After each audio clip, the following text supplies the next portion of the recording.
Sir, lisensya po, lisensya. Sandali ho, ano ho bang ginawa ko? Using your cellphone while driving.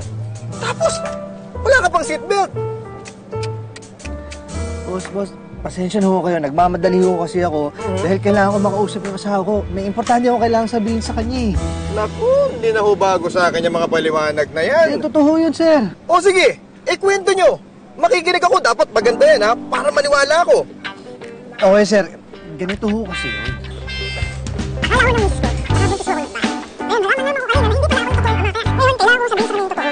Para maayos yung relasyon namin at hindi ako ituloy magkahiwalay. Teka, totoo ba yan? Siya, totoo yun. Hindi talaga ako nakabuntis. Ang nakabuntis, yung best friend ng asawa ko. Dahil ang nangyari, parang isang gabi, magkasama sila siguro nag-inuman. Teka muna. Ang dami mo sinasabi eh. Ang gusto ko lang malaman kung totoo yung sinasabi mo. Sir, totoo talaga yun. Maniwala ho kayo sa akin. O sige, Naku, sir. Talaga ho. pasalamat ka. Naniniwala ako sa forever at sa happy ending. O sige na. Salamat ho. O ingat na lang. Okay. Ate Joy, kami muna bahala kay Kat, ha? Oo naman. Mag-iingat ka ha. Kamusta mo na lang ako kay Sally? Sige. Mamsi, bakit po si Ninang Sally ang kakausapin niyo? Diba po dapat si Popsi? Kasi po kayong may problema. Kat, ganito kasi yun.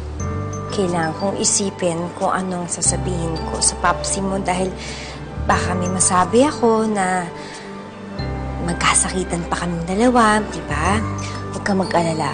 Promise ko sa'yo, aayusin namin ang papsi mo to, O sige po, magpa-pray na lang po ako sa guardian angel ko. Sabihin ko po natulungan kayo pagbatiin ni Popsi. Sige anak, pray ka ha? Halika nga dito.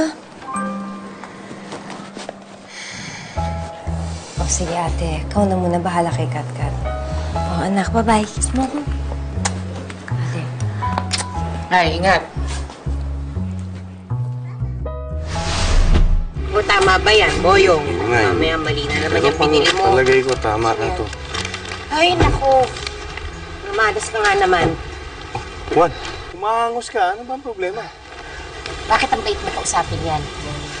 Juan, umahangos ka. Ano ba ang problema? Yan. Tay Boyong, naiisay. Si Happy, nandyan ho ba siya? Kailangan ko siya makausap. Ay, nako, Juan. Pwede ba? Pabayaan mo na yung anak ko? Ha?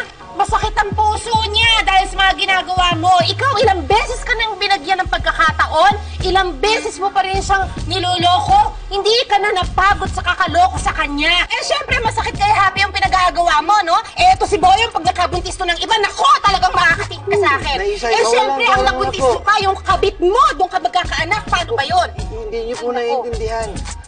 Wala po akong anak kay Agatha. Hindi po ako yung daddy ng dinadala niya. Ano? Totoo ba yung sinasabi mo, Juan, ha? Ano naman pala yun? O, Joy, patawag mo na si Happy. Yun lang. Hinimutan ni Happy yung telepono niya. Ano? Naku po, paano natin makukontak ngayon si Happy? Hindi ko alam mula sa siya.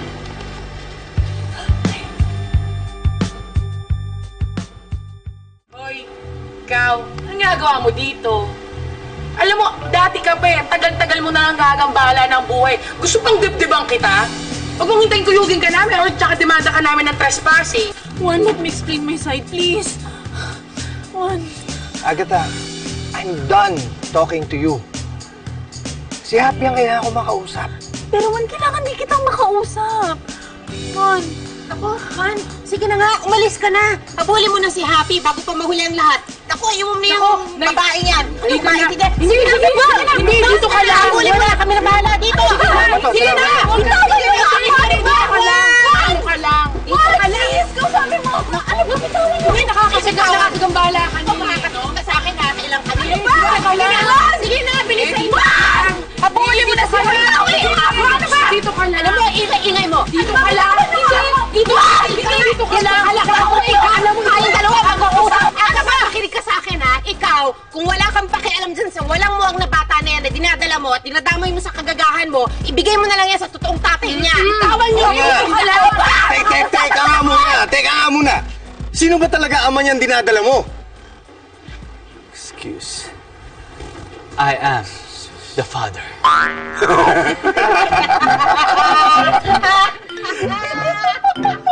Pinagtatawanan, di ba kayo naniniwala? Ano ko, Uncle?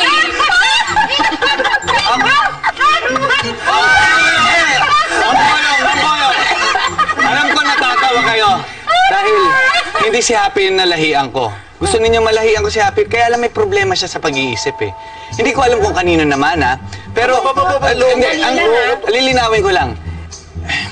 Mamboyong, Aling Isay, patawarin ninyo ako. Kasi wala naman akong malay nun eh. Si Happy talaga gusto ko mablesan. Kaya lang mukhang may problema sa pag-iisip po yung anak ninyo. Kung gusto ninyo, pa-check up po natin siya. Pero huli na ang lahat. Si Agatha na nablesan. Who's your daddy? Pigilan mo ako, Bob! Ay, Bob! Sige na, pigilan mo yan si Aga! Oh, dali! Dali na! Bilisan mo!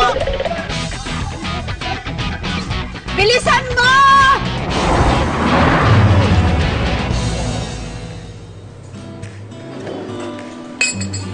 Sally, si Happy, nasan si Happy? Ay, nako, Juan. Wala siya dito, no? At buti na lang hindi mo siya naabutan. Buti na lang talaga. Alam mo, Juan, masyado siya nasasaktan sa'yo, eh.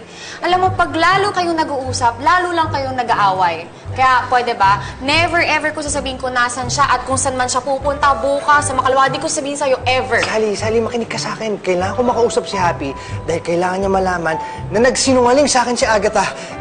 Hindi ako yung ama nung dinadala niya. OMG! Sa simbahan! Nasa simbahan siya! Doon, punta ka na! Simbahan? Bilis! Okay, thank you! Hindi na mata!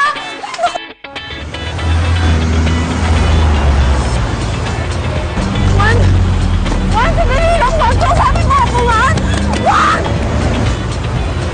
Agatha, ano ba? Bawal ma-stress yung bata! Sigilan mo ako! Uy! Agatha! Uy, Agatha, buksan mo! Siya po si Happy. At siya naman si Juan. For more highlights of our love story, just do one click. And be happy with your subscription.